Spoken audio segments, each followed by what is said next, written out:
ಎಲ್ಲರಿಗೂ ನಮಸ್ಕಾರ. ನನ್ನ ಹೆಸರು ಚನ್ನಬಸವೇಶ್ವರ ಕೆಸಿ, ಕನ್ನಡ ಭಾಷಾ ಶಿಕ್ಷಕರು, ಶ್ರೀ ರೇವಣಸಿದ್ದೇಶ್ವರ ಪ್ರೌಢಶಾಲೆ, ನಿಡಘಟ್ಟ, ಕಡೂರು ತಾಲೂಕು, ಚಿಕ್ಕಮಗಳೂರು ಜಿಲ್ಲೆ. ಇಲ್ಲಿ ನಾನು ಕರ್ತವ್ಯವನ್ನು ನಿರ್ವಹಿಸ್ತಿದ್ದೀನಿ. ಆತ್ಮೀಯ 9ನೇ ತರಗತಿ ವಿದ್ಯಾರ್ಥಿಗಳೇ, ನಿಮ್ಮೆಲ್ಲರಿಗೂ ಬೆಳಗಿನ ಶುಭೋದಯಗಳನ್ನು ಹೇಳ್ತಾ, ಪ್ರೀತಿಯ ವಿದ್ಯಾರ್ಥಿಗಳೇ, ಇವತ್ತು ನಾವು 9ನೇ ತರಗತಿ ಗದ್ಯವಾಗಿರ್ತಕ್ಕಂಥ ಕೆ ಶಿವರಾಮ ಕಾರಂತ ಅವರು ರಚನೆ ಮಾಡಿರ್ತಕ್ಕಂಥ ಬೆಳಗಿನ ತಾಣ ಜಯಪುರ ಅನ್ನುವಂತಹ ಒಂದು ಗದ್ಯ ಭಾಗವನ್ನು ನೋಡೋಣ ಮಕ್ಕಳೇ. ಅದಕ್ಕಿಂತ ಮುನ್ನ ನಾವು ಕೃತಿಕಾರರ ಪರಿಚಯ, ಕವಿ ಪರಿಚಯವನ್ನು ಗಮನಿಸೋಣ. ಶಿವರಾಮ ಕಾರಂತರು ಕ್ರಿಸ್ತಶಕ 1902ರಲ್ಲಿ ಜನಿಸ್ತಾರೆ. ಶಿವರಾಮ ಕಾರಂತರವರು ಕ್ರಿಸ್ತಶಕ 1902ರಲ್ಲಿ ಕ್ರಿಸ್ತಶಕ 1902ರಲ್ಲಿ ಜನಿಸ್ತಾರೆ. 1902ರಲ್ಲಿ ಉಡುಪಿ ಜಿಲ್ಲೆಯ ಕೋಟಾ ಗ್ರಾಮದಲ್ಲಿ ಜನಿಸ್ತಾರೆ. ಉಡುಪಿ ಜಿಲ್ಲೆಯ ಕೋಟಾ ಅನ್ನುವಂತಹ ಒಂದು ಗ್ರಾಮದಲ್ಲಿ ಜನಿಸ್ತಾರೆ. ಸಾಹಿತ್ಯದಲ್ಲಿ ಹಲವಾರು ರೀತಿಯ ಕೃತಿಗಳನ್ನು ರಚನೆ ಮಾಡಿದ್ದಾರೆ. ನಮ್ಮ ಕನ್ನಡ ಸಾಹಿತ್ಯ ಕ್ಷೇತ್ರದಲ್ಲಿ ಹಲವಾರು ರೀತಿಯ ಹೆಸರನ್ನು ಗಳಿಸಿ ಒಳ್ಳೆಯ ಕೃತಿಗಳನ್ನು ರಚನೆ ಮಾಡಿದ್ದಾರೆ.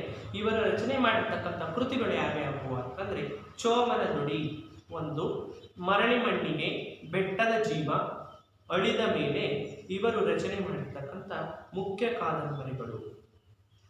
ಶಿವರಾಮ ಕಾರಂತರವರು ರಚನೆ ಮಾಡಿರ್ತಕ್ಕಂಥ ಮುಖ್ಯ ಕಾದಂಬರಿಗಳು ಯಾವ್ಯಾವು ಅಂತಂದ್ರೆ ಒಂದು ಚೋಮನ ನುಡಿ, ಎರಡನೇದು ಮರಳಿ ಮಣ್ಣಿಗೆ, ಮೂರನೇದು ಬೆಟ್ಟದ ಜೀವ, ನಾಲ್ಕನೇದು ಅಳಿದ ಮೇಲೆ ಇವರು ರಚನೆ ಮಾಡಿರ್ತಕ್ಕಂಥ ಕಾದಂಬರಿಗಳು.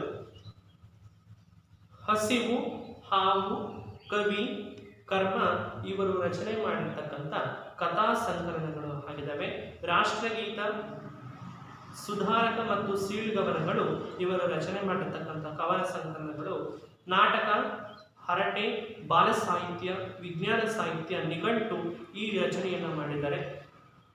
ಇವರು ಅಹುವಿನಿಂದ ಭರಾಮಕ್ಕೆ, ಅಪೂರ್ವ ಪಶ್ಚಿಮ, ಅರಸಿಕರಲ್ಲ ಪಾತಾಳಕ್ಕೆ ಪಯಣ ಮತ್ತು ಪ್ರವಾಸ ಕಥನಗಳು, ಹುಚ್ಚು ಮನಸ್ಸಿನ 10 ಮುಖಗಳು ಎಂಬ ಆತ್ಮಕಥನವನ್ನು ರಚನೆ ಮಾಡಿದರೆ. ಯಕ್ಷಗಾನ ಬಯಲಾಟವನ್ನು ರಚನೆ ಮಾಡಿದರೆ. ಜನಪದ ಸಾಹಿತ್ಯಕ್ಕೆ ಹಲವಾರು ರೀತಿಯ ಕೃತಿಗಳನ್ನು ಕೊಟ್ಟು ಇವರು ಹಲವಾರು ರೀತಿಯ ಕೊಡುಗೆಗಳನ್ನು ನಮ್ಮ ಸಮಾಜಕ್ಕೆ ಕೊಟ್ಟಿದ್ದಾರೆ. ಇವರ ಮೂಕಜ್ಜಿಯ ಕನಸುಗಳು ಅನ್ನುವಂತಹ ಕಾದಂಬರಿಗೆ ಇವರಿಗೆ ಜ್ಞಾನಪೀಠ ಪ್ರಶಸ್ತಿ ದೊರಕಿದೆ. ಕೆ ಶಿವರಾಮ ಕಾರಂತ ಅವರಿಗೆ ಯಾವ ಕೃತಿಯಿಂದ ಜ್ಞಾನಪೀಠ ಪ್ರಶಸ್ತಿ ದೊರಕಿದೆ? ಮೂಕಜ್ಜಿಯ ಕನಸುಗಳು ಅನ್ನುವಂತಹ ಒಂದು ಕಾದಂಬರಿಯಿಂದ ಇವರಿಗೆ ಜ್ಞಾನಪೀಠ ಪ್ರಶಸ್ತಿ ಅನ್ನುವಂಥದ್ದು ದೊರಕಿದೆ. ಯಕ್ಷಗಾನ ಬಯಲಾಟ ಅನ್ನುವಂತಹ ಒಂದು ಕೃತಿಗೆ ಕೇಂದ್ರ ಸಾಹಿತ್ಯ ಅಕಾಡೆಮಿ ಪ್ರಶಸ್ತಿಯೂ ಕೂಡ ದೊರಕಿದೆ. ಮೈಮನಗಳ ಸುಳಿಯಲ್ಲಿ ಈ ಕೃತಿಗೆ ಪಂಪ ಪ್ರಶಸ್ತಿಯೂ ಕೂಡ ದೊರಕಿದೆ. ಇವರು 1955ರಲ್ಲಿ ಮೈಸೂರಿನಲ್ಲಿ ನಡೆದಿರ್ತಕ್ಕಂಥ 37ನೇ ಕನ್ನಡ ಸಾಹಿತ್ಯ ಸಮ್ಮೇಳನದ ಅಧ್ಯಕ್ಷತೆಯನ್ನ ಕೆ ಶಿವರಾಮ ಕಾರಂತ ಅವರು ವಹಿಸಿದ್ರು.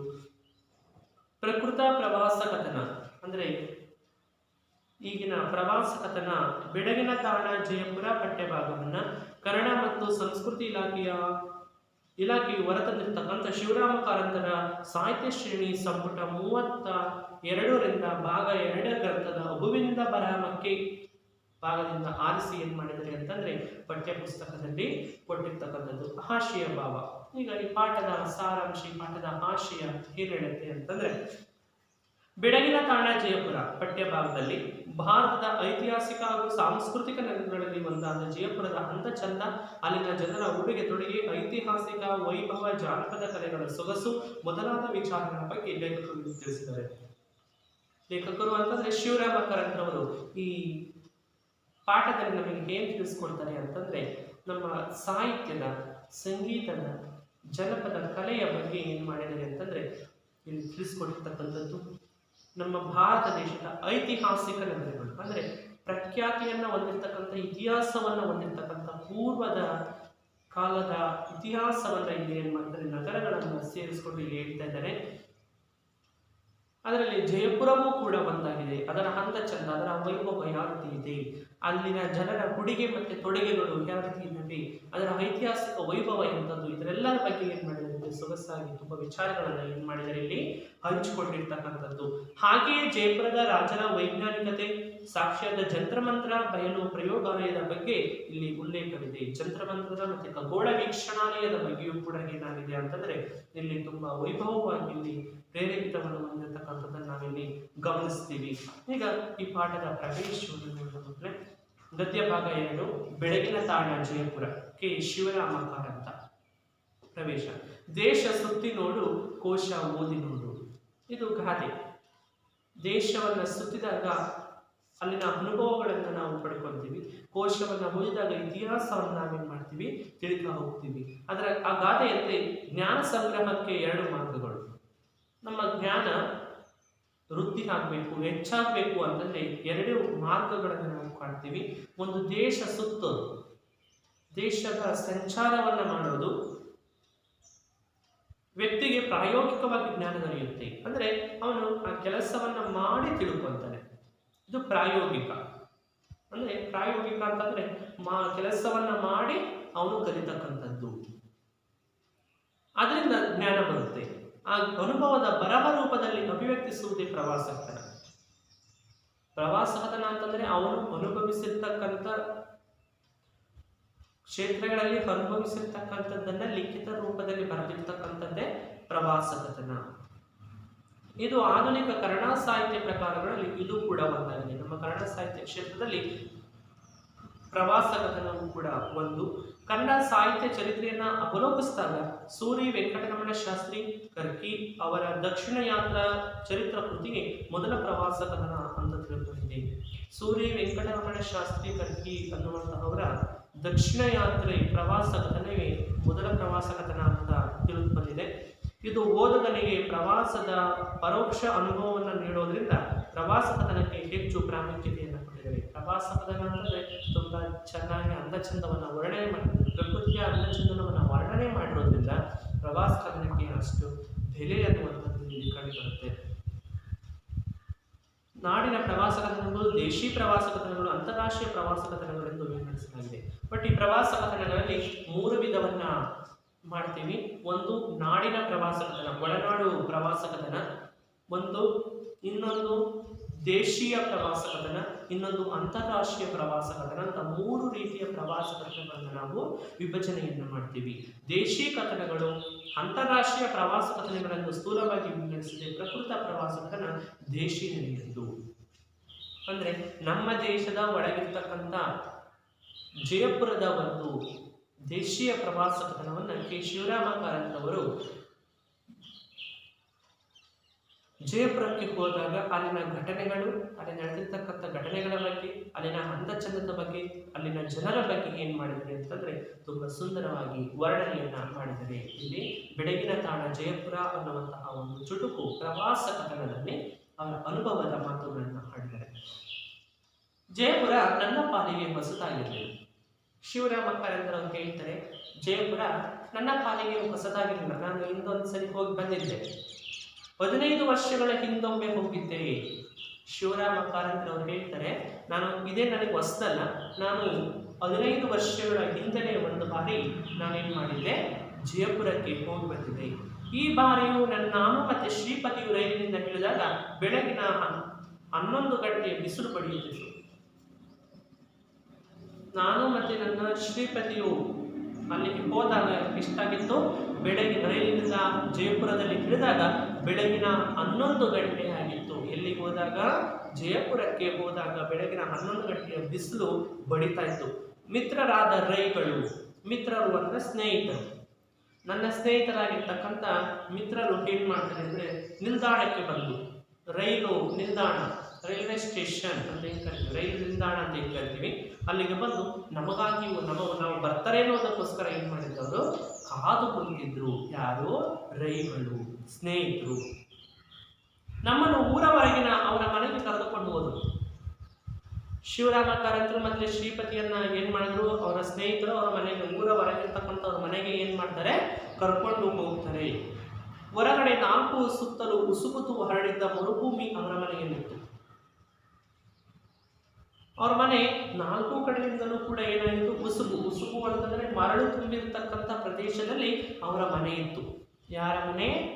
ಅವರ ಸ್ನೇಹಿತರ ಮನೆ, ರೈಗಳ ಮನೆ ನಾಲ್ಕು ಕಡೆ ಉಸುಬು ತುಂಬಿದ ಮರುಭೂಮಿ ಅಂದ್ರೆ ಮರಳು ಪ್ರದೇಶದಲ್ಲಿ ಅವರ ಮನೆ ಇತ್ತು. ಅಲ್ಲಿ ಮಧ್ಯಾಹ್ನ ವೇಳೆ ಸ್ನಾನಕ್ಕೆ ನೀರು ಕಾಯಿಸುವ ಅಗತ್ಯವಿಲ್ಲ. ಅಲ್ಲಿ ಮಧ್ಯಾಹ್ನದ ಹೊತ್ತು ಸ್ನಾನಕ್ಕೆ ಅಂದ್ರೆ ಸ್ನಾನ ಮಾಡೋದಕ್ಕೆ ನೀರು ಕಾಯಿಸ್ತಕ್ಕಂಥ ಸಂದರ್ಭವೇ ಇಲ್ಲ, ಅಗತ್ಯವೇ ಇಲ್ಲ. ಯಾಕೆಂದ್ರೆ ಉಸುಬಿನ ಕಾವಿನಿಂದ ಅಂದ್ರೆ ಮರಳಿನ ಕಾವಿನಿಂದ ನಲ್ಲಿಯ ನೀರು ಕಾದೇ ಬರ್ತಿತ್ತು. ಉಸುಬಿನ ಕಾವಿನಿಂದ ಮರಳಿನ ಕಾವಿನಿಂದ ನೆಲ್ಲಿಯಲ್ಲಿ ಬರ್ತಕ್ಕಂಥ ತಣ್ಣೀರು ಬಿಸಿನೀರಾಗಿ ಏನ್ ಮಾಡ್ತಾ ಇತ್ತು, ಬರ್ತಾ ಇತ್ತು. ನಾನೇನು ಬಿಸಿನೀರು ಸ್ನಾನ ಮಾಡುವ, ಆದ್ರೆ ಶಿವರಾಮ ಕಾರಂತರವರು ಬಿಸಿನೀರು ಸ್ನಾನ ಮಾಡ್ತಾರೆ. ಆದ್ರೆ ನನಗೆ ಆದದ್ದು ಶ್ರೀಪತಿಗೆ ಆದದ್ದು. ಆದ್ರೆ ಶ್ರೀಪತಿಗೆ ಬಿಸಿನೀರು ಆಗದು, ಅವರು ತಣ್ಣೀರು ಸ್ನಾನವನ್ನೇ ಮಾಡ್ತಾ ಇದ್ರು. ಶ್ರೀಪತಿ ತಣ್ಣೀರು ಮೀಗುತ್ತಿದ್ದ. ಶ್ರೀಪತಿ ಏನ್ ಮಾಡ್ತಾ ಇದ್ದ? ತಣ್ಣೀರನ್ನ ಮೀಗ್ತಾ ಇದ್ದ. ಹೀಗಾಗಿ ಕಾದಿದ್ದ ನೀರನ್ನು ಆರಿಸಿ ತಣ್ಣೀರ ಸ್ನಾನ ಮಾಡಿದ. ಅವನು ಕಾದು ಬರ್ತಾ ಇರ್ತಕ್ಕಂಥ ನೆಲ್ಲಿಯ ನೀರನ್ನ ತಣ್ಣಾಗಿ ಮಾಡ್ಕೊಂಡು ಒಂದು ತೆಪ್ಪಲೆಯಲ್ಲಿ ಇಟ್ಕೊಂಡು ಅದನ್ನ ಹಾರಿಸಿ ಏನ್ ಮಾಡ್ತಾ ಇದ್ದ? ಸ್ನಾನವನ್ನ ಮಾಡ್ತಾ ಇದ್ದ. ಅನಂತರ ಊಟ ಮಾಡಿದ್ರು. ಅನಂತರ ಒಂದು ಸ್ವಲ್ಪ ಹೊತ್ತು ವಿಶ್ರಾಂತಿ ತಗೊಂಡು ಊಟವನ್ನ ಮಾಡಿ 1-2 ತಾಸು ವಿಶ್ರಾಂತಿ ಪಡೆದ್ರು. ವಿಶ್ರಾಂತಿ ಅಂದ್ರೆ ಮಲಗಿದ್ರು. 1-2 ಗಂಟೆ. ತಾಸು ಅಂದ್ರೆ ಗಂಟೆ. ತಾಸು ಅಂದ್ರೆ ಗಂಟೆ.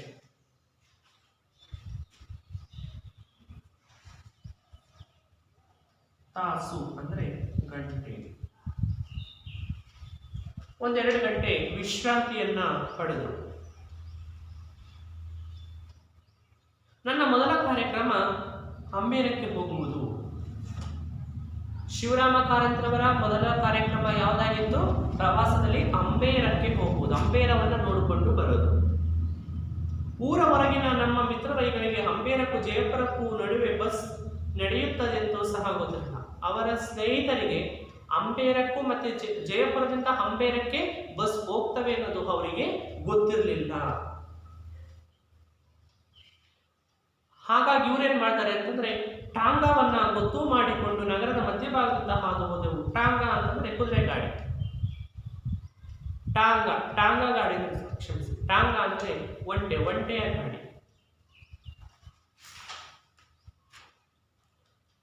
ಟಾಂಗಾ ಅಂದ್ರೆ ಒಂಟೆ.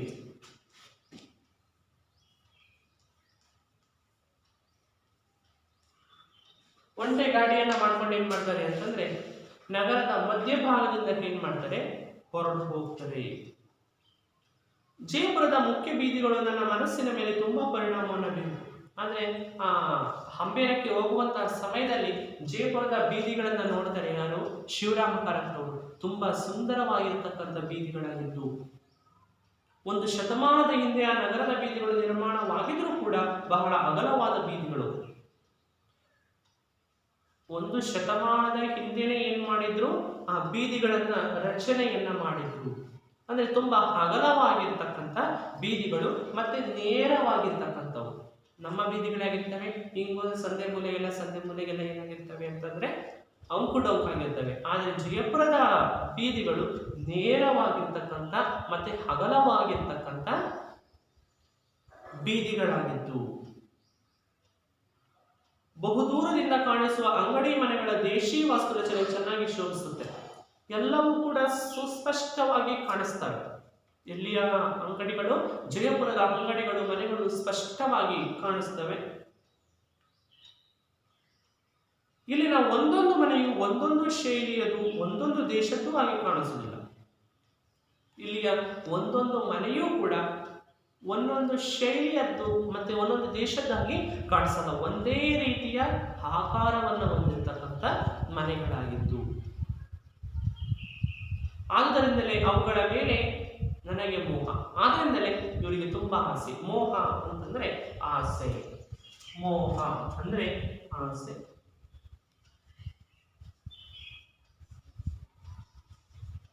ಮೋಹ ಅಂದ್ರೆ ಆಸೆ. ಇವರಿಗೆ ತುಂಬಾ ಆಸೆ. ಆ ಮನೆಗಳನ್ನು ನೋಡಿದ್ರೆ ತುಂಬಾ ಇಷ್ಟ ಆಗ್ತಾ ಇತ್ತು.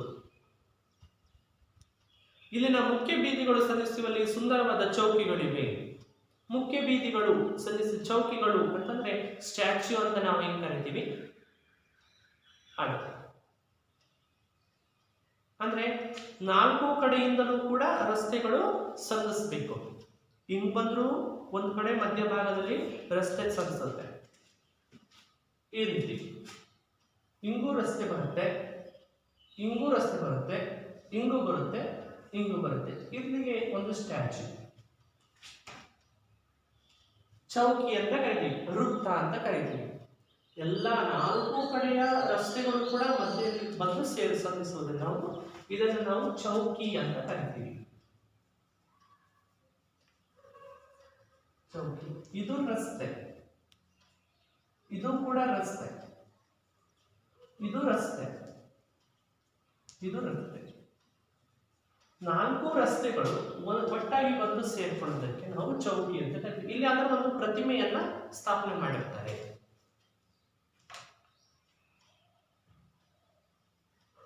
ಕೆಲವೊಂದು ಕಡೆಗಳಲ್ಲಿ ಭವ್ಯವಾದ ಮಹದ್ವಾರಗಳನ್ನು ಕೂಡ ನಿರ್ಮಾಣವನ್ನ ಮಾಡಿದರೆ.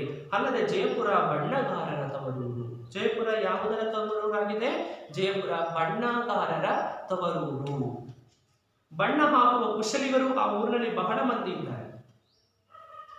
ಬಣ್ಣದ ಮೋಹವಿರುವ ಜನರು ಬಹಳ ಇದ್ದಾರೆ. ಗಿಡ ಮರಗಳಿಲ್ಲದ ಸ್ಥಳದಲ್ಲಿ ವಾಸಿಸುವ ಜನರಿಗೆ ಕಣ್ಣಿನ ತಣಿವು ಹೇಗೆ ಬರಬೇಕು? ಯಾಕಂದ್ರೆ ಗಿಡ ಮರಗಳು ಇಲ್ಲದೆ ಇರತಕ್ಕಂಥ ಪ್ರದೇಶ ಆಗಿದೆ. ಯಾವುದು? ಮರಳಿನಲ್ಲಿ ಇನ್ಯಾವ ಕಡೆ ಎಲ್ಲೋ ಒಂದೊಂದು ಮೂಲೆಯಲ್ಲಿ ಒಂದು ಗಿಡ ಬೆಳೆಯುತ್ತೆ. ಮರಳು ಪ್ರದೇಶದಲ್ಲಿ ಗಿಡ ಮರಗಳು ಬೆಳೆಯುವುದು ತುಂಬಾ ಕಮ್ಮಿ. ಆದ್ರಿಂದ ಈ ಜನರಿಗೆ, ಜಯಪುರದಲ್ಲಿ ವಾಸ ಮಾಡತಕ್ಕಂಥ ಜನರಿಗೆ ಬಣ್ಣ ಅಂತಂದ್ರೆ ತುಂಬಾ ಇಷ್ಟ ಆಗ್ತಾ ಇತ್ತು. ಅದರಲ್ಲೂ ಹೆಂಗಸರು ರಂಗುರಂಗಿನ ಲಂಗ, ಪಾಯಜಾಮ, ಸೀರೆ, ರವಿಕೆ, ಮೇಲುದೆ ತೊಡುವ ಅಭ್ಯಾಸದವರು. ಅದರಲ್ಲಿ ಹೆಣ್ಣು ಮಕ್ಕಳು ಅಂತಂದ್ರೆ ಸರ್ವೇ ಸಾಮಾನ್ಯವಾಗಿ ತುಂಬಾ ಅಲಂಕಾರವನ್ನ ಮಾಡ್ತಕ್ಕಂಥ ವಸ್ತುಗಳನ್ನ ಏನ್ ಮಾಡ್ತಾರೆ? ಧರಿಸ್ತಾರೆ. ಅದರಲ್ಲೂ ಕೆಂಪು, ಕಿತ್ತಳೆ, ಹಳದಿ ಎಂದರೆ ಪ್ರಾಣ.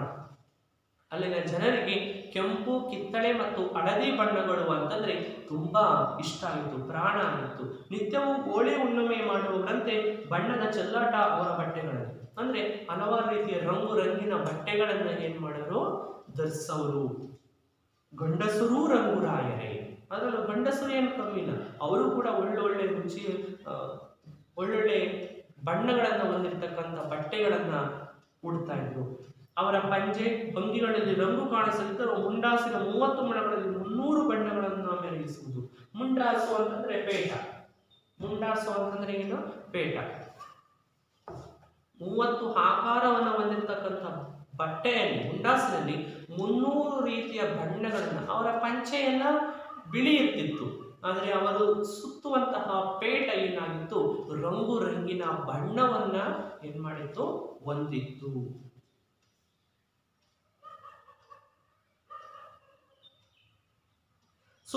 ಸುತ್ತಿನ ಅವರ ದೇಶಿ ಮುಂಡಾಸನ್ನ ಚೆನ್ನಾಗಿ ಬಿದುಕೊಂಡಾಗ ಬಲು ಗಂಭೀರವಾಗಿ ಕಾಣಿಸುತ್ತೆ. ಅವರು ಬಿಳಿ ಪಂಚೆ ಮತ್ತೆ ಅಂಗಿಯನ್ನ ಹಾಕೊಂಡು ಮುಂಡಾಸನ್ನ ಸುತ್ತಾಗ ಒಳ್ಳೆ ಗಂಭೀರವಾಗಿ ಏನ್ ಮಾಡ್ತಾರೆ? ಅಲ್ಲಿನ ಜನರು ಕಾಣ್ತಾರೆ. ನಾವು ನಗರವನ್ನ ಕಳೆದು ಸುಂದರವಾದ ರಸ್ತೆಗಳಲ್ಲಿ ಉನ್ನತ ಬೆಟ್ಟಗಳು ಅಭಿಮುಖವಾಗಿ ಹೊರಟವು. ಉನ್ನತ ಅಂದ್ರೆ ದೊಡ್ಡ ದೊಡ್ಡ ಬೆಟ್ಟಗಳಿಗೆ ಅಭಿಮುಖವಾಗಿ, ವಿರುದ್ಧವಾಗಿ ಏನ್ ಮಾಡ್ತಾರೆ? ಇದು ಬೆಟ್ಟ ಅಂತಂದ್ರೆ ಈ ರೀತಿ ಅಭಿಮುಖವಾಗಿ ಏನ್ ಮಾಡೋದು? ಬೆಟ್ಟದ ಎದುರಿಗೆ ಹೋಗ್ತಕ್ಕಂಥದ್ದು. ಇನ್ನೊಂದು 4 ಮೈಲಿಗೆ ಅಂಬೇರದ ಬೆಟ್ಟ ಸಿಗುತ್ತೆ. 4 ಮೈಲಿಯಲ್ಲಿ ಅಂಬೇರದ ಬೆಟ್ಟ ಸಿಗುತ್ತೆ. ಅಂಬೇರ ಜಯಪುರದ ಪೂರ್ವಕಾಲದ ರಾಜಧಾನಿ. ಜಯಪುರದ ಪೂರ್ವಕಾಲದ ರಾಜಧಾನಿ ಯಾವುದು? ಅಂಬೇರ. ಅಂಬೇರ ಬೆಟ್ಟ ಜಯಪುರದ ಪೂರ್ವಕಾಲದ ರಾಜಧಾನಿ. ತುಂಬಾ ಹಳೆಯದಾಗಿರ್ತಕ್ಕಂಥ ಕೋಟೆ, ಅರಮನೆಗಳೆಲ್ಲ ಅಲ್ಲಿವೆ. ಅಲ್ಲಿ ರಾಜರ ಅರಮನೆಗಳು ಕೂಡ ಅಲ್ಲಿದ್ದಾವೆ. ಸಂಜೆ ಮುಂಜಾನೆಗಳಲ್ಲಿ ಅಲ್ಲಿಗೆ ಹೋದಾಗ ಜನವಸತಿ ಇದ್ದಿರಲಿಲ್ಲ.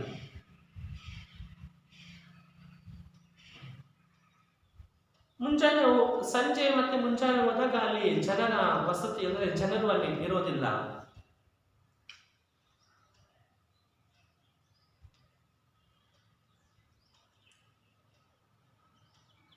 ಪ್ರಾಚೀನ ಗುಡಿಗೋಪುರಗಳು ಇಂದಿನ ಕಾಲದಲ್ಲಿ ಪ್ರಾಚೀನವಾದ ಕಾಲದಲ್ಲಿ ಗುಡಿಗೋಪುರಗಳೆಲ್ಲವೂ ಕೂಡ ಏನಾಗಿತ್ತು? ಗೂಬೆ ವಾಸ ಮಾಡ್ತಕ್ಕಂಥ ಮನೆಗಳಾಗಿವೆ. ಯಾಕಂದ್ರೆ ಜನರು ಹೋಗದೇ ಇದ್ರೆ, ಜನ ವಸತಿ ಇಲ್ಲ ಅಂದ್ರೆ ಅಲ್ಲಿ ಪ್ರಾಣಿ ಪಕ್ಷಿಗಳು ಹೆಚ್ಚಾಗಿ ವಾಸವನ್ನ ಮಾಡೋದನ್ನು ನಾವು ಕಾಣ್ತೀವಿ. ಆಗ ಇವು ಗೂಬೆಯ ಮನೆಗಳಾಗಿದ್ದವು. ಈಗ ಹಾಗಿಲ್ಲ. ಆದ್ರೆ ಈಗ ಹಂಗಿಲ್ಲ. ನೂರಾರು ಸಿಂಧಿ ಕುಟುಂಬಗಳು ಅಲ್ಲಿ ಮನೆ ಮಾಡಿಕೊಂಡಿವೆ. ಹಲವಾರು ರೀತಿಯ ಸಿಂಧಿ ಕುಟುಂಬಗಳು ಕೂಡ ಏನ್ ಮಾಡಿದವಲ್ಲಿ ಮನೆ ಮಾಡಿಕೊಂಡು ವಾಸವನ್ನ ಮಾಡ್ಕೊಂಡಿದ್ದಾರೆ. ಅಂಬೇರದ ಬುಡದಲ್ಲಿ ಒಂದು ಪುಟ್ಟ ಕೆರೆ, ಅಂಬೇರದ ಬುಡದಲ್ಲಿ ಒಂದು ಅಂಬೇರದ ಪಕ್ಕದಲ್ಲಿ ಒಂದು ಸಣ್ಣದಾಗಿರ್ತಕ್ಕಂಥ ಒಂದು ಕೆರೆಯೂ ಕೂಡ ಅಲ್ಲಿ ಇದೆ. ಕೆರೆಯ ನೋಟ ಸುಂದರವಾಗಿರ್ತಕ್ಕಂಥ ನೋಟ. ಆ ಕೆರೆಯನ್ನ ನೋಡಿದ್ರೆ ತುಂಬಾ ಸುಂದರವಾಗಿ ಕಾಣ್ತಾ ಇತ್ತು. ಸುತ್ತಲಿನ ಮರಗಳಲ್ಲಿ ಮುಂದುವರೆದರೆ ಸುಂದರ ಉದ್ಯಾನವನವೊಂದು ಕಾಣಸಿಗುತ್ತೆ. ಅಂದ್ರೆ ಸುತ್ತ ಹೋದ್ರೆ ಒಂದು ಸುಂದರವಾಗಿರ್ತಕ್ಕಂಥ ಭವ್ಯವಾಗಿರ್ತಕ್ಕಂಥ ಒಂದು ಉದ್ಯಾನವನ, ಹೂತೋಟ ಅಲ್ಲಿ ಕಾಣಿಸುತ್ತೆ. ಹಾಗೆ ದಿಡ್ಡಿಯ ಬಾಗಿಲೊಂದನ್ನ ದಾಟಿ ಕೋಟೆಯ ದಾರಿಯನ್ನ ಏರಿ ಹೋಗಬೇಕು. ಏರುತ್ತಾ ಹೋದಂತೆ ಕೆಳಗಿನ ನೋಟ ರಮಣೀಯವಾಗುತ್ತಾ ಹೋಗುತ್ತೆ. ಅಂದ್ರೆ ನಾವು ಆ ಕೋಟೆಯನ್ನ ಏರ್ತಾ ಹೋದಂತೆ ಕೆಳಗಿನ ಸುಂದರವಾಗಿರ್ತಕ್ಕಂಥ ಪ್ರಕೃತಿ ತುಂಬಾ ಸುಂದರವಾಗಿ ಕಾಣುತ್ತೆ, ರಮಣೀಯವಾಗಿ ಕಾಣುತ್ತೆ. ನಾವು ಅವಸರವಾಗಿ ಕೋಟೆಯನ್ನ ಸೇರಿದ್ವಿ. ಇವರೇ ಮಾಡಿದ್ರು ಸಂಜೆ ಆಗ್ತಾ ಬಂತು. ಇವರೇ ಮಾಡಿದ್ರು ಅವಸರವಾಗಿ ಏನ್ ಮಾಡಿದ್ರು ಅಂತಂದ್ರೆ ಬೇಗ ಕೋಟೆಯನ್ನು ಸೇರಿ ನೋಡಿದ್ರು. ಕೋಟೆಯ ಒಳಗೆ ಅರಮನೆ, ಆ ಕೋಟೆಯ ಒಳಗೆ ಅರಮನೆ, ರಾಜರ ಅಂತಃಪುರ. ಅರಮನೆಗೆ ಸಂಬಂಧಿಸಿದ ಸಭಾಂಗಣ, ದೇವಾಲಯ ಮೊದಲಾದವನ್ನು ಅಲ್ಲಿ 2-3 ಅಂತಸ್ತುಗಳಲ್ಲಿ ರಚಿಸಿದ್ದಾರೆ. ಅರಮನೆಗೆ ಸಂಬಂಧಿಸಿರ್ತಕ್ಕಂಥ ದೇವಾಲಯಗಳು, ಆಮೇಲೆ ಶುಭ್ರವಾಗಿರ್ತಕ್ಕಂಥ ಸಿಂಹಾಸನಗಳು ಎಲ್ಲವನ್ನು ಕೂಡ ಏನ್ ಮಾಡಿದರೆ ಹಿಂದಿನ ಕಾಲದಲ್ಲಿ ರಾಜರುಗಳು ರಚನೆಯನ್ನು ಮಾಡಿದ್ದಾರೆ. ಅರಮನೆಯ ಮೊದಲ ಅಂತಸ್ತಿನಲ್ಲಿ ಪುಟ್ಟ ದೇವಾಲಯವಿದೆ. ಆ ಅರಮನೆಯ ಮೊದಲನೇ ಅಂತಸ್ತು ಅಂದರೆ ಮೊದಲನೇ ಮಹಡಿಯಲ್ಲಿ ಒಂದು ಸಣ್ಣದಾಗಿರ್ತಕ್ಕಂಥ ದೇವಾಲಯವನ್ನು ನಾವು ನೋಡ್ತಾರೆ. ಈ ಪುಟ್ಟ ಮಂದಿರ ಚಿತ್ರ ಕೆಲಸಗಳಿಂದ ಕೂಡಿದ ಹಾಲುಗಲ್ಲಿನ ರಚನೆ ಕೂಡಿದೆ. ಇದು ಸಣ್ಣದಾಗಿದ್ರೂ ಕೂಡ ಹಾಲುಗಲ್ಲಿನ ರಚನೆಯಿಂದ ಏನ್ ಮಾಡಿದೆ, ಕಂಗೊಳಿಸುತ್ತಿದೆ. ಅಂದ್ರೆ ಬಿಳಿ ಕಲ್ಲಿನ ರಚನೆಗಿಂತ ಕಂಗೊಳಿಸ್ತಾ ಇದೆ. ಗೋಡೆಗಳೆಲ್ಲವೂ ಹಾಲುಗಲ್ಲಿನವೆ. ಗೋಡೆಗಳೆಲ್ಲವೂ ಕೂಡ ಹಾಲುಗಲ್ಲಿನಲ್ಲಿ ರಚನೆಯಾಗಿದ್ದವು. ನೆಲವೂ ಅದರದ್ದೇ, ಸ್ತಂಭಗಳೂ ಅದರದ್ದೇ. ಗುಡಿ ಚಿಕ್ಕದಾಗಿದ್ರು ಶಾಂತವಾಗಿ ಕಾಣಿಸುವ ಮಂದಿರ. ಗುಡಿ ಚಿಕ್ಕದಾಗಿದ್ರು ಪ್ರಶಾಂತವಾಗಿರ್ತಕ್ಕಂಥ ಮಂದಿರ ಅದಾಗಿತ್ತು. ಗುಡಿಯ ವಿಗ್ರಹ ಮಾತ್ರ ಆಕಾರ ಹಾಗೂ ಅಲಂಕಾರಗಳಿಂದ ಅಷ್ಟೊಂದು ಶೋಭಿಸು. ಅಂದ್ರೆ ಆ ಗುಡಿಯ ವಿಗ್ರಹ ಏನಿದೆ, ದೇವರು ಏನಿದೆ, ಆ ಗುಡಿಯ ವಿಗ್ರಹ ಅಲಂಕಾರಗಳಿಂದ ಶೋಭಿಸ್ತಿರ್ಲಿಲ್ಲ. ಇಲ್ಲಿಯ ಗುಡಿಯನ್ನ ನೋಡಿ ಮೇಲಿನ ಅಂಗಳವನ್ನೇರಿ ಹೋದ್ರೆ ದೊಡ್ಡದೊಂದು ಸಭಾಂಗಣ ಬರುತ್ತೆ. ಆ ಗುಡಿಯನ್ನ ಬಿಟ್ಟು ಮೇಲೆ ಹೋದ್ರೆ ಒಂದು ದೊಡ್ಡದಾಗಿರ್ತಕ್ಕಂಥ ಸಭಾಂಗಣವನ್ನ ಅಲ್ಲಿ ಕಾಣ್ತಾರೆ.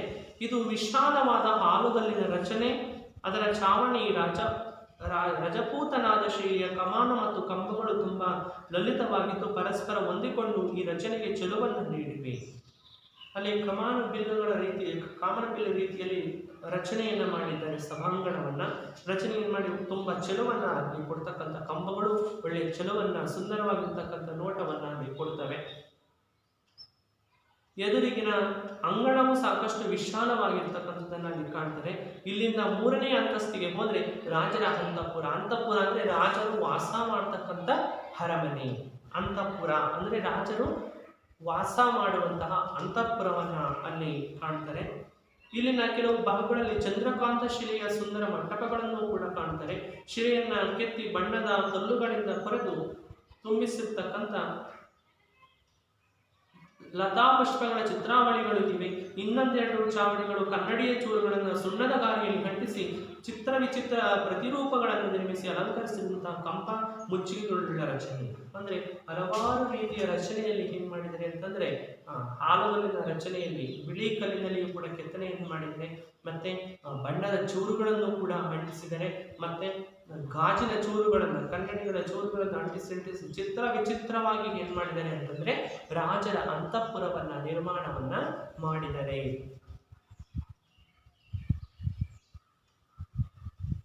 ಕತ್ತಲಿನಲ್ಲಿ ದೀವಿಗೆ ಒತ್ತಿಸಿದಾಗ ಲಕ್ಷೋಪಲಕ್ಷ ಈ ಗಾಜಿನ ತುಣುಕುಗಳು ಚಾವಣಿಗೆ ನಕ್ಷತ್ರ ಲೋಕದ ಸೊಬಗನ್ನು ಕೊಡ್ತವೆ. ಅದರಲ್ಲೂ ಕತ್ತಲಲ್ಲಿ ನಾವು ಬೆಳಕನ್ನ ಹಾಯಿಸಿದಾಗ ಆ ಗಾಜಿನ ಚೂರುಗಳಲ್ಲಿ ನಕ್ಷತ್ರಗಳ ಆಕಾರದಲ್ಲಿ ಏನ್ ಮಾಡ್ತವೆ ಅಂತಂದ್ರೆ ಬೆಳಕನ್ನ ಸೋಸ್ತವೆ.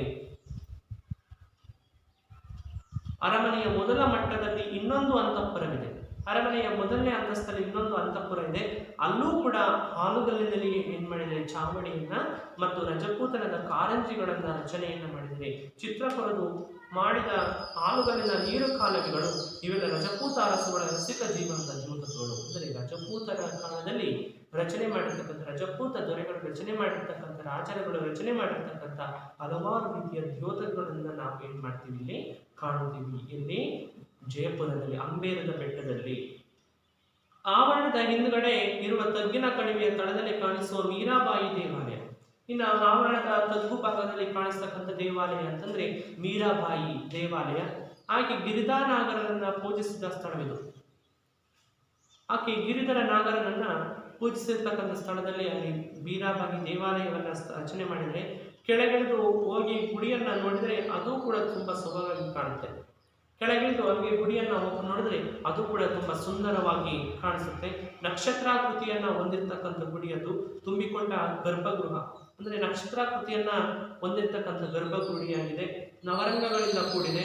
ಗುಡಿಯ ಸುಂದರ ಆವರಣವನ್ನ ನೋಡಿ ಹಿಗ್ಗಿ ನಮ್ಮ ಟಾಂಗ ನಿಲ್ಲಿಸಿದಲ್ಲಿಗೆ ಮರಳಿ ಬಂದೆವು. ಆ ಗುಡಿಯನ್ನು ನೋಡ್ಕೊಂಡು ಏನ್ ಮಾಡ್ತಾರೆ, ಮೀರಾಬಾಯಿ ದೇವಾಲಯವನ್ನು ಕೂಡ ನೋಡ್ಕೊಂಡು ಏನ್ ಮಾಡ್ತಾರೆ, ಅವರು ನಿಲ್ಲಿಸಿರ್ತಕ್ಕಂಥ ಗಾಡಿ ಹತ್ರ ಏನ್ ಮಾಡ್ತಾರೆ ಬರ್ತಾರೆ. ನಮ್ಮ ಜೀವ ತುಂಬಾ ದೊಡ್ಡದತ್ತು. ಆ ಟಾಂಗಾ ಗಾಡಿ ಹತ್ರ ಬರೋ ಅಷ್ಟೊತ್ತಿಗೆ ಇವರಿಗೆ ತುಂಬಾ ಆಯಾಸವಾಗಿತ್ತು. ನಮ್ಮೆಲ್ಲರಿಗೂ ಬಾಯಾರಿಕೆ ಆಗಿಬಿಡ್ತು. ಎಲ್ಲರಿಗೂ ಕೂಡ ಬಾಯಾರಿಕೆನಾಗಿಬಿಡ್ತು. ನಾವು ಬಂದವರೇ ಆದಿಯ ಮಗುವಿನ ಒಂದು ಅಂಗಡಿಯ ಮುಂದೆ ಕುಳಿತು ಏನ್ ಮಾಡ್ತಾರೆ ಅಂತಂದ್ರೆ, ಬಂದವರೇ ಆದಿ ಮಗುವಿರ್ತಕ್ಕಂಥ ಒಂದು ಅಂಗಡಿ ಹತ್ರ ಏನ್ ಮಾಡ್ತಾರೆ, ಶಿವರಾಮ ಕಾರಂತರು, ಶ್ರೀಪತಿ ಮತ್ತು ರೈಗಳೆಲ್ಲರೂ ಕೂಡ ಏನ್ ಮಾಡ್ತಾರೆ, ಅಲ್ಲಿ ಕೂರ್ತಾರೆ. ಬಣ್ಣ ಬಣ್ಣದ ಸೋಡಾ ಲೆಮನೇಡ್ ಕುಡಿದವು. ಅವ್ರೇನ್ ಮಾಡಿದ್ರು ಅಂತಂದ್ರೆ ಬಣ್ಣದ ಸೋಡಾ ಲೆಮನೇಡ್ ಎಲ್ಲವನ್ನು ಕೂಡ ಏನ್ ಮಾಡ್ತಾರೆ ಕುಡಿತಾರೆ.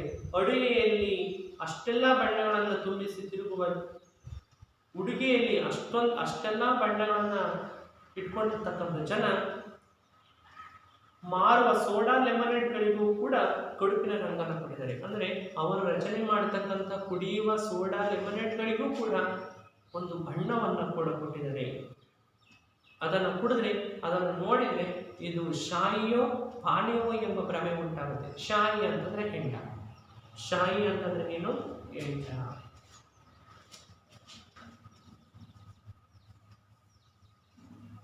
ಶಾಯಿ ಅಂದ್ರೆ ಹೆಂಡು. ಇದು ಹೆಂಡವೋ ಅಥವಾ ಪಾನೀಯವೋ ಅನ್ನುವಂತಹ ಒಂದು ಭ್ರಮೆ ಉಂಟಾಗುತ್ತೆ. ನಮ್ಮ ಪಾನಿಗೆ ದೊರೆತ ಕುಡಿಯಬಹುದಾದ ಪಾನೀಯವೂ ಅದೊಂದೇ. ಅಂದರೆ ಅವರಲ್ಲಿ ಅಲ್ಲಿ ಆ ಅಂಗಡಿಯಲ್ಲಿ ಇದ್ದದ್ದು ಅದೊಂದೇ ಇತ್ತು. ಅವರು ಸಿಕ್ಕಿದ್ದೇ ಅದೇ ಅಂತ ಏನು ಮಾಡ್ತಾರೆ ಅಂತಂದರೆ ಅದನ್ನೇ ಕುಡಿತಾರೆ. ಸರಿ, ಮನೆಗೆ ಹೊರಟು ಅಲ್ಲಿಂದ ಅಂಬೇರವನ್ನು ಬಿಟ್ಟು ಮನೆಗೆ ಹೊರಡ್ತಾರೆ. ಆಗ ಗೋಧೂಳಿಯ ಸಮಯ, ಅಂದರೆ ಸಂಜೆಯ ಸಮಯ ಆಗಿತ್ತು. ಟಾಂಗ ಆಗುದ್ರೆ ಮೆಲ್ಲಗೆ ನಮ್ಮ ಮಾನವೀ ವರೆಯನ್ನ ಎಳೆದುಕೊಂಡು ಸಾಗುತ್ತಿತ್ತು. ಟಾಂಗ ಅಂತಂದ್ರೆ ಕುದುರೆ ಗಾಡಿ, ಒಂದೇ ಅಲ್ಲ. ಟಾಂಗ ಅಂದ್ರೆ ಕುದುರೆ ಗಾಡಿ.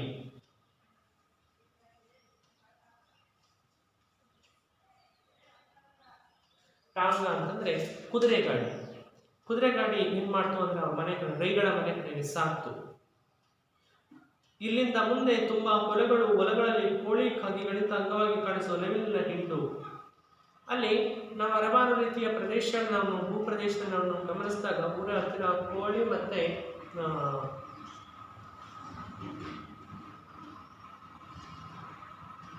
ಕಾಗೆಗಳಿಗಿಂತ ನಾವೇನ್ ಮಾಡ್ತೀವಿ ಅಂತಂದ್ರೆ, ಅಲ್ಲಿನ ಇದರಲ್ಲಿ ರಾಜಸ್ಥಾನದ ಜಯಪುರದಲ್ಲಿ ನಾವು ಕಾಣ್ತಕ್ಕಂಥದ್ದು ಹೊಲಗಳಲ್ಲಿ ನವಿಲಿನ ಹಿಂಡನ್ನ ಕಾಣ್ತೀವಿ. ನವಿಲುಗಳ ರಾಜ್ಯದಲ್ಲಿ ಬಣ್ಣ, ಕಣ್ಣು ಹುಟ್ಟಲು ರಜಪೂತನಾದ ಸ್ತ್ರೀಯರಿಗೆ ಬೇರೆ ಪ್ರೇರಣೆ ಬೇಕಿಲ್ಲ. ಅಂದ್ರೆ ಇಂತಹ ಸಾಮ್ರಾಜ್ಯವನ್ನ ಹೊಂದಿರತಕ್ಕಂಥ ರಜಪೂತನಾದ ಸ್ತ್ರೀಯರಿಗೆ ಇಂಥ ಬೇರೆ ಯಾವ ರಂಗು ಬೇಕು. ಮರುದಿನ ಬೆಳಗ್ಗೆ ಅಲ್ಲಿಗೆ ಸಮೀಪವಿರ್ತಕ್ಕಂಥ ಜಂತ್ರ ಮಂತ್ರ ಅನ್ನುವಂತಹ ಒಂದು ಖಗೋಳ ವೀಕ್ಷಣೆಗೆ ಹೋಗ್ತಾರೆ. ಮರುದಿನ ಎಲ್ಲರೂ ಕೂಡ ಶಿವರಾಮ ಕಾರಂತರು, ಶ್ರೀಪತಿ, ಮಿತ್ರವಾದ ಅಲೆಗಳೆಲ್ಲರೂ ಕೂಡ ಏನ್ ಮಾಡ್ತಾರೆ ಅಂತಂದ್ರೆ ಅಲ್ಲಿಗೆ ಜಯಪುರದ ಸಮೀಪದಲ್ಲಿಯೇ ಇರ್ತಕ್ಕಂಥ ಒಂದು ಖಗೋಳ ವೀಕ್ಷಣಾಲಯ ಅನ್ನುವಂತಹ ಒಂದು ಜಂತ್ರ ಮಂತ್ರ ಅನ್ನುವಂತಹ ಒಂದು ಖಗೋಳ ವೀಕ್ಷಣಾಲಯಕ್ಕೆ ಏನ್ ಮಾಡ್ತಾರೆ, ಹೋಗ್ತಾರೆ. 400-500 ವರ್ಷಗಳ ಪೂರ್ವದಲ್ಲಿ ರಚನೆಯಾಗಿರ್ತಕ್ಕಂಥದ್ದು ಜಂತ್ರ ಮಂತ್ರ ಅಂತಕ್ಕಂಥದ್ದು 400-500 ವರ್ಷಗಳ ಹಿಂದೆನೆ ರಚನೆಯಾಗಿರ್ತಕ್ಕಂಥದ್ದು. ಖಗೋಳ ಶಾಸ್ತ್ರಜ್ಞರು ಗ್ರಹ, ಸೂರ್ಯ, ಚಂದ್ರ, ತಾರಾಮಂಡಲಗಳನ್ನು ಅಳೆದು ಪರಿಶೀಲಿಸಿ ನೋಡುವ ಸಲುವಾಗಿ ಇಲ್ಲಿ ವಿಚಿತ್ರವಾದ ಸಾಧನಗಳನ್ನು ನೀಡಿದ್ದಾರೆ. ನಮ್ಮ ಚಂದ್ರಮಂಡಲದಲ್ಲಿ ಯಾವ ಯಾವ ರೀತಿಯ ಆಕಾಶದಲ್ಲಿ ವಾಯುಮಾರ್ಗದಲ್ಲಿ ಯಾವ್ಯಾವ ರೀತಿಯ ಗ್ರಹಗಳು, ಸೂರ್ಯ, ಚಂದ್ರನ, ತಾರಾಮಂಡಲ, ನಕ್ಷತ್ರಗಳನ್ನು ಅಳೆಯೋದಕ್ಕೋಸ್ಕರ ಅಲ್ಲಿ ಹಲವಾರು ರೀತಿಯ ಸಾಧನೋಪಕರಣಗಳನ್ನು ಏನ್ ಮಾಡಿದರೆ ಅಲ್ಲಿ ನೀಡಿದ್ದಾರೆ. ನೋಡುವ ಸಲುವಾಗಿ ಅಲ್ಲಿ ವಿಚಿತ್ರವಾದ ಸಾಧನ ನೀಡಿದರೆ ಇಂಥ 18 ವಿವಿಧ ಸಾಧನಗಳ ವಿಚಿತ್ರ ರಚನೆಗಳನ್ನು ನಾವು ಅಲ್ಲಿ ನೋಡಿದ್ರು. ಗಳಿಗೆ ಅಳೆಯುವುದಕ್ಕೆ ಪ್ರತಿಯೊಂದು ತಿಂಗಳಲ್ಲೂ ಸೂರ್ಯ ನಕ್ಷತ್ರಗಳ ಗತಿ ಪರಿಶೀಲಿಸುವುದಕ್ಕೆ ಏನೇನೋ ಮಾರ್ಪಾಡುಗಳನ್ನು ಮಾಡಿದೆ. ಪ್ರತಿಯೊಂದು ಸಾಧನದ ಮೇಲೂ ಅವುಗಳ ಉಪಯೋಗ ಮತ್ತು ಕಾಲವನ್ನು ಅಳೆಯುವ ರೀತಿ ಮೊದಲಾದವನ್ನು ನಮೂದಿಸಿದೆ. ದೂರದರ್ಶಿಯ ಸಹಾಯವಿಲ್ಲದೆ ಬರಿಗಳಿಂದಲೇ ಖಗೋಳದ ಗ್ರಹಗಳ ಗತಿಯನ್ನು ಅಳೆಯಲು ಮಾಡಿದ ಈ ಸಾಧನಗಳು ಗಣಿತಪೂರ್ಣ ಸೂಕ್ಷ್ಮ ಪರಿಶೀಲನೆಗೂ ಹಿರಿಯರು ಸಲ್ಲಿಸಿದ ಕಾಣಿಕೆ. ಇಂದಿನ ಕಾಲದಲ್ಲಿ ಖಗೋಳ ಶಾಸ್ತ್ರಜ್ಞರು ಈ ಸಮಾಜಕ್ಕೆ ಕೊಟ್ಟಿರ್ತಕ್ಕಂಥ ಕಾಣಿಕೆ, ತಾರಾಮಂಡಲಗಳು ಯಾವ ರೀತಿ ಇದೆ, ನಕ್ಷತ್ರಗಳನ್ನ ಯಾವ ರೀತಿ ಕಾಣಬಹುದು, ಅಂದರೆ ಸೂಕ್ಷ್ಮ ದರ್ಶಕಗಳಿಲ್ಲದೆ ಬರೀ ಗಣ್ಣಿನಿಂದಲೇ ನೋಡ್ತಕ್ಕಂಥ ಕೆಲಸವನ್ನ ಇಂದಿನ ಖಗೋಳ ಶಾಸ್ತ್ರಜ್ಞರು, ವಿಜ್ಞಾನಿಗಳು ಇಲ್ಲಿ ಮಾಡಿರ್ತಕ್ಕಂಥದ್ದನ್ನು ನಾವು ಗಮನಿಸ್ತೀವಿ. ಸಮಯವನ್ನ ಅಳೆಯುವುದಕ್ಕಾಗಿ, ಸಮಯವನ್ನ ಸೂಚನೆ ಮಾಡತಕ್ಕ ಈ ಕಾಲವನ್ನ ಅಳೆಯುವುದಕ್ಕಾಗಿ ಇಲ್ಲಿನ ಶಸ್ತ್ರಗಳನ್ನು ಉಪಯೋಗಿಸಿದ್ದಾರೆ. ಸೂರ್ಯ ನಡುಬಾನದಲ್ಲಿ ನಿಂತು ನಮ್ಮ ತಲೆಯನ್ನು ಕರೆಯುತ್ತಿದ್ದುದರಿಂದ ಇತರ ಸ್ಥಳಗಳನ್ನು ನೋಡುವ ಆಸೆ ಮತ್ತು ಮನೆಗೆ ಓಡಿ ಬಂದೆವು. ಅಂದರೆ ತುಂಬಾ ಮಧ್ಯಾಹ್ನದ ಬಿಸಿಲು ಹೊರಿತಾ ಇತ್ತು. ಅದನ್ನು ತಡೆಯಲಾರದೆ ಏನ್ ಮಾಡ್ತಾರೆ ಅಂತಂದ್ರೆ ಖಗೋಳ ವೀಕ್ಷಣಾಲಯದಿಂದ ಜಂತ್ರಮಂತ್ರದಿಂದ ಏನ್ ಮಾಡ್ತಾರೆ, ಶೀಘ್ರವೇ ಏನ್ ಮಾಡ್ತಾರೆ, ಮನೆಗೆ ಬರ್ತಾರೆ. ಯಾರು? ರೈಗಳು, ಶ್ರೀಪತಿ ಮತ್ತು ಶಿವರಾಮ ಕಾರಂತ ಕವಿ. ಜಯಪುರದಲ್ಲಿ ಜಾನಪದ ನೃತ್ಯಗಳನ್ನು ನೋಡಬೇಕೆಂಬ ಹಂಬಲ ನನ್ನದಾಗಿತ್ತು. ಈ ಶಿವರಾಮ ಕಾರಂತರವರಿಗೆ ಜಯಪುರದ ಸಾಂಸ್ಕೃತಿಕ ನೃತ್ಯ ಕಲೆಗಳನ್ನು ನೋಡಬೇಕು ಅನ್ನುವಂತಹ ಒಂದು ಆಸೆ ತುಂಬಾ ಹೆಚ್ಚಾಗಿತ್ತು. ಹಾಗಾಗಿ ಮುಂಚಿತವಾಗಿ ಏನ್ ಮಾಡಿರ್ತಾರೆ ಅಂತಂದ್ರೆ ತನ್ನ ಸ್ನೇಹಿತರಿಗೆ ಇವರು ತಿಳಿಸಿ ಹೇಳ್ತಾರೆ. ಅವರ ಸ್ನೇಹಿತರು ಯಾರು ಅಂತಂದ್ರೆ ಅಲ್ಲಿಯೇ ಚೀಫ್ ಇಂಜಿನಿಯರ್ ಆಗಿರ್ತಕ್ಕಂಥ, ಜಯಪುರದಲ್ಲಿಯೇ ಚೀಫ್ ಇಂಜಿನಿಯರ್ ಆಗಿರ್ತಕ್ಕಂಥ ಶಿವರಾಮ ಕಾರಂತರವರ ಆತ್ಮೀಯ ಸ್ನೇಹಿತರಾಗಿರ್ತಕ್ಕಂಥ ಗೋಪಿನಾಥ ರಾಯರಿಗೆ ತಿಳಿಸಿ ಹೇಳಿರ್ತಾರೆ, ನಾವು ನಿಮ್ಮ ಮನೆಯಲ್ಲಿ ಏನ್ ಮಾಡಬೇಕು, ಸಾಂಸ್ಕೃತಿಕ ಕಾರ್ಯಕ್ರಮವನ್ನು ನೋಡಬೇಕು, ನೀವು ಏರ್ಪಾಟು ಮಾಡ್ರಿ ಅನ್ನುವಂತಹ ಒಂದು ಸಂದೇಶವನ್ನ ಮುಂಚಿತವಾಗಿ ಅವರಿಗೆ ತಿಳಿಸಿರ್ತಾರೆ. ಅವ್ರೇನ್ ಮಾಡ್ತಾರೆ, ಸ್ನೇಹಿತರಾಗಿರ್ತಕ್ಕಂಥ ಗೋಪಿನಾಥ ರಾಯರ ಮನೆಗೆ ಹೋಗ್ತಾರೆ. ಅವರು ಮೂಲತಃ ಮೈಸೂರಿನವರು. ಗೋಪಿನಾಥ ರಾಯರು ಮೂಲತಃ ಎಲ್ಲಿಯವರವರು? ಮೈಸೂರಿನವರಾಗಿದ್ರು. ಸದ್ಯದಲ್ಲಿ ಈಗ ಜಯಪುರದಲ್ಲಿ ಉದ್ಯೋಗ ಮಾಡಿಕೊಂಡು ಅಲ್ಲಿಯೇ ವಾಸವಾಗಿದ್ದಾರೆ. ಸ್ವಂತ ಮನೆಯನ್ನು ಕೂಡ ಕಟ್ಟಿಸಿದ್ದಾರೆ. ಅವರ ಸುಂದರವಾಗಿರ್ತಕ್ಕಂಥ ಬಂಗಲೆ, ಹಚ್ಚ ಹಸುರಿನ ಬಯಲಿನ ಒಂದು ತುಣುಕು ಜಾಗವಿದೆ. ಅಲ್ಲಿ ಒಂದು ನೃತ್ಯ ಕಾರ್ಯಕ್ರಮವನ್ನ ಏರ್ಪಾಡು ಮಾಡಿದ್ರು. ಅದೇ ಒಂದು ತುಣುಕು ಸಣ್ಣದಾಗಿರ್ತಕ್ಕಂಥ ಜಾಗ ಇತ್ತು. ಆ ಜಾಗದಲ್ಲಿ ಸಾಂಸ್ಕೃತಿಕ ಕಾರ್ಯಕ್ರಮವನ್ನು ಏರ್ಪಾಡು ಮಾಡಿದ್ರು. ಊರಿನ ಜನಸಾಮಾನ್ಯರ ನೃತ್ಯಗಳು, ಅದು ಊರಿನ ಜನಸಾಮಾನ್ಯರ ಒಂದು ನೃತ್ಯ ಅದಾಗಿತ್ತು. ಇಬ್ಬರು ಯೌವನಸ್ಥರು ಸ್ತ್ರೀಯರ ಉಡುಗೆ ಹುಟ್ಟಿದ್ರು. ಯೌವನಸ್ಥರು ಅಂದ್ರೆ ಇಬ್ಬರು ಯುವಕರು ಏನ್ ಮಾಡಿದ್ರು ಅಂತಂದ್ರೆ ಸ್ತ್ರೀಯರ ಉಡುಗೆಗಳನ್ನ ಹುಟ್ಟಿದ್ರು. ಮಾರವಾಡಿ ಸ್ತ್ರೀಯರಂತೆ ತಲೆಗೆ ಸೆರಗು ಹಾಕಿಕೊಂಡಿದ್ರು. ಆ ಯುವಕರು ಏನ್ ಮಾಡಿದ್ರು, ಮಾರವಾಡಿ ಸ್ತ್ರೀಯರು ಯಾವ ರೀತಿ ತಲೆಗೆ ಸೆರಗನ್ನ ಹಾಕೊಳ್ತಾರೆ ಆ ರೀತಿಯಾಗಿ ಅವರು ಕೂಡ ಸೆರಗನ್ನ ಹಾಕೊಂಡಿದ್ರು. ಮುಖ ತೋರಿಸ್ತೆ ಕುಣಿಯತೊಡಗಿದ್ರು. ಅವರು ಯಾರಿಗೂ ಕೂಡ ಮುಂದೆ ವೀಕ್ಷಣೆ ಮಾಡತಕ್ಕಂಥ ಜನರಿಗೆ ಮುಖವನ್ನ ತೋರಿಸ್ತಾ ಏನ್ ಮಾಡ್ತಾ ಇದ್ರು, ಕುಣಿಯಲು ಶುರು ಮಾಡಿದ್ರು, ನೃತ್ಯವನ್ನ ಮಾಡಲು ಶುರು ಮಾಡಿದ್ರು. ಹಿಮ್ಮೇಳಕ್ಕೆ ಡೋಲು ಮತ್ತೆ ತಮಟೆಗಳು ಇದ್ವು. ಮುಂಭಾಗದಲ್ಲಿ ಸ್ತ್ರೀ ವೇಷದ ನರ್ತಕರು ಲ್ಯಾಸವೆಸಗಿದ್ರು. ಲ್ಯಾಸ ಅಂತಂದ್ರೆ ನೃತ್ಯ, ಲ್ಯಾಸ ಅಂದ್ರೆ ನೃತ್ಯ.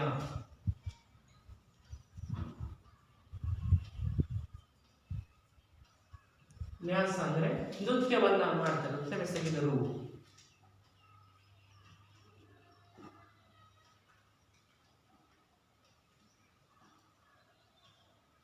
ಅವರ ಕಾಲಿನ ನಡೆಗೆಯಲ್ಲೂ ಕೈಗಳ ಚನ್ನಿಯಲ್ಲೂ ಜಾಲ್ಮೆ ಚೆಲುವೆಗಳಿದ್ದವು. ಅಂದ್ರೆ ತುಂಬಾ ಸುಂದರವಾಗಿ ನೃತ್ಯವನ್ನ ಮಾಡಲು ಶುರು ಮಾಡಿದರು.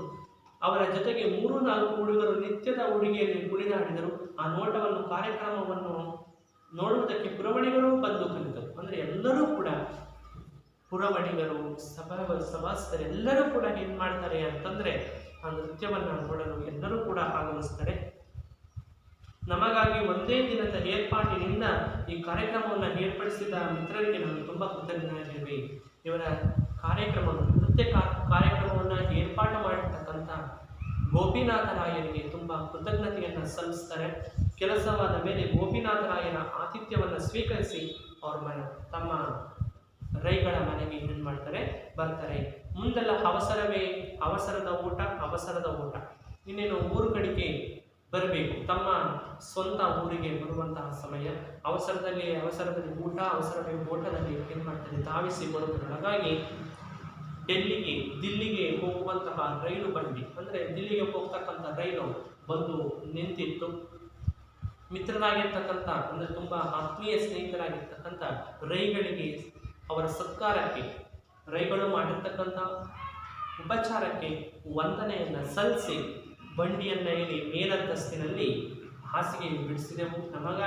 ನಮಗೆ ಬೆಳಗಾಗಿದ್ದ ದಿಲ್ಲಿಯನ್ನು ಸಮೀಪಿಸಿದಾಗ, ಅಂದರೆ ಜಯಪುರದಿಂದ ಡೆಲ್ಲಿಗೆ ಬಂದದ್ದು ಎಷ್ಟೊತ್ತಾಗಿತ್ತು, ಬೆಳಕಾಗಿತ್ತು. ಈ ರೀತಿಯಾಗಿ ಜಯಪುರದ ಒಂದು ಪ್ರವಾಸ ಕಥನದ ಬಗ್ಗೆ ತುಂಬ ಸವಿಸ್ತರವಾಗಿ ತಾವು ಶಿವರಾಮ ಕಾರಂತವರು ವೀಕ್ಷಣೆ ಮಾಡಿದ ಕೆಲವು ಸಂದರ್ಭದ ಘಟನೆಗಳನ್ನು ಇಲ್ಲಿ ಪ್ರವಾಸ ಕಥನದ ಮೂಲಕ ತಿಳಿಸಿ ಹೇಳಿದ ಬಗ್ಗೆ ಇಷ್ಟು ಬೆಳಗಿನ ತಾಣ ಜಯಪುರದ ಜನರ ಅಂದಚಂದ, ಮತ್ತು ಜಯಪುರದ ಬೀದಿಗಳು, ಜಯಪುರದ ಜನರು ಕೊಡ್ತಕ್ಕಂಥ ಕೊಡುಗೆಗಳು ಯಾವ ರೀತಿ ಇರ್ತವೆ, ಅಲ್ಲಿನ ಖಗೋಳ ವೀಕ್ಷಣಾಲಯ ಜಂತ್ರಮಂತ್ರದ ಬಗ್ಗೆ ಕೂಡ ಹೇಳಿದ್ದಾರೆ.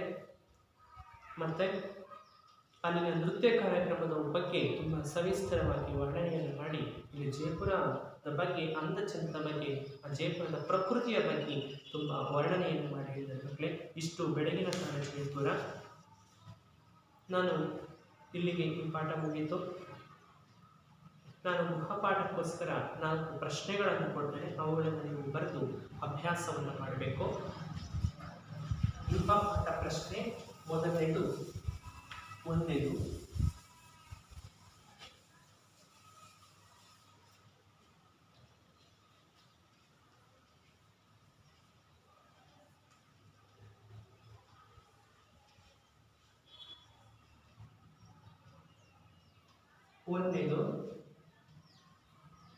ರೈಗಳ ಮನೆ ಎಂಥ ಪ್ರದೇಶದಲ್ಲಿತ್ತು?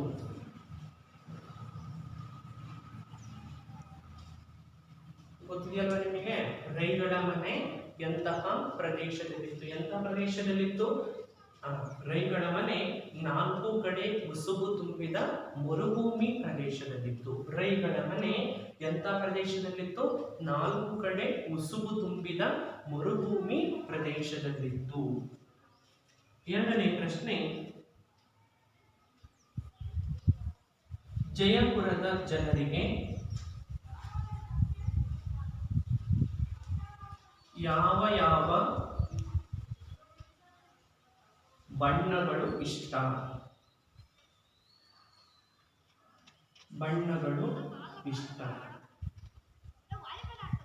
ಜಯಪುರದ ಜನರಿಗೆ ಯಾವ ಬಣ್ಣಗಳು ಇಷ್ಟ? ಯಾವ ಬಣ್ಣಗಳು ಇಷ್ಟ? ಜಯಪುರದ ಜನರಿಗೆ ಯಾವ ಬಣ್ಣಗಳು ಇಷ್ಟ?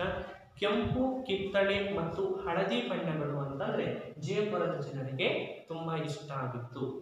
ಕೆಂಪು, ಕಿತ್ತಳೆ ಮತ್ತು ಹಳದಿ ಬಣ್ಣಗಳು ಜಯಪುರದ ಜನರಿಗೆ ತುಂಬಾ ಇಷ್ಟವಾಗಿರ್ತಕ್ಕಂಥ ಬಣ್ಣಗಳಾಗಿತ್ತು. ಇನ್ನು ಮೂರನೇ ಪ್ರಶ್ನೆ, ಜಯಪುರದ ಪೂರ್ವಕಾಲದ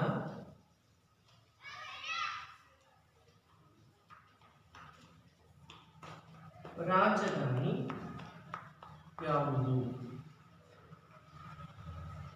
ಜಯಪುರದ ಪೂರ್ವಕಾಲದ, ಪೂರ್ವ ಅಂದ್ರೆ ಹಿಂದಿನ, ಪೂರ್ವ ಅಂತಂದ್ರೆ ಹಿಂದಿನ, ಜಯಪುರದ ಪೂರ್ವಕಾಲದ ರಾಜಧಾನಿ ಯಾವುದು? ಜಯಪುರದ ಪೂರ್ವಕಾಲದ ರಾಜಧಾನಿ ಯಾವುದು? ಜಯಪುರದ ಪೂರ್ವಕಾಲದ ರಾಜಧಾನಿ ಅಂಬೇರ. ಜಯಪುರದ ಪೂರ್ವಕಾಲದ ರಾಜಧಾನಿ ಯಾವುದು? ಅಂಬೇರ. ನಾಲ್ಕನೇ ಪ್ರಶ್ನೆ,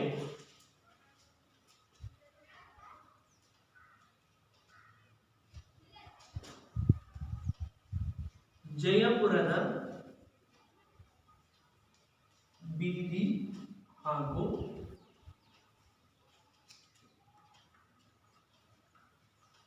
ಮನೆಗಳ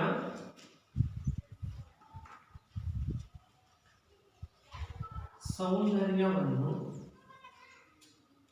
ವರ್ಣಿಸಿ.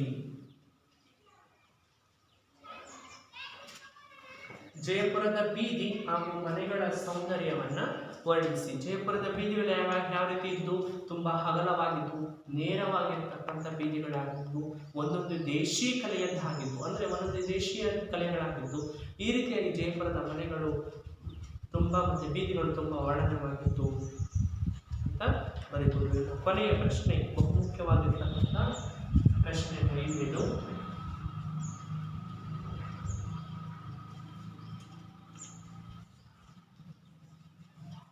ಪ್ರಾಚೀನ ಗುಡಿ ಗೋಪುರಗಳು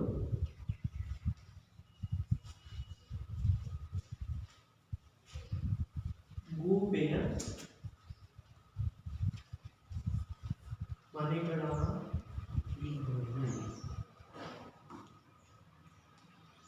ಇದು ಸಂದರ್ಭಕ್ಕೆ ಇರುವಂತಹ ಪ್ರಶ್ನೆ. ಪ್ರಾಚೀನ ಗುಡಿ ಗೋಪುರಗಳು ಗೂಬೆಯ ಮನೆಗಳಾಗಿದ್ದವು. ಅಂದ್ರೆ ಅಂಬೇರ ಬೆಟ್ಟದಲ್ಲಿರ್ತಕ್ಕಂಥ ಇಂದಿನ ಕಾಲದ ಗುಡಿಗಳು ಜನರ ವಾಸ ಇಲ್ಲದೆ ಇರೋದ್ರಿಂದ ಅಲ್ಲಿ ಪ್ರಾಣಿ ಪಕ್ಷಿಗಳ ವಾಸ ಅಲ್ಲಿ ಆಗಿತ್ತು. ಇಷ್ಟು ಈ ಪಾಠದ ಬಹುಮುಖ್ಯವಾಗಿರ್ತಕ್ಕಂಥ ಪ್ರಶ್ನೆಗಳು ಮಕ್ಕಳೇ. ಇವುಗಳನ್ನು ನೀವು ಅಭ್ಯಾಸವನ್ನು ಮಾಡಿ ಬರುವ ಪರೀಕ್ಷೆಯಲ್ಲಿ ಉತ್ತಮ ಅಂಕಗಳನ್ನು ಗಳಿಸಿ ಅಂತ ಹೇಳ್ತಾ ಈ ಪಾಠವನ್ನು ಇಲ್ಲಿಗೆ ಮುಕ್ತಾಯವನ್ನು ಗೊಳಿಸ್ತೇನೆ. ಎಲ್ಲರಿಗೂ ನಮಸ್ಕಾರ.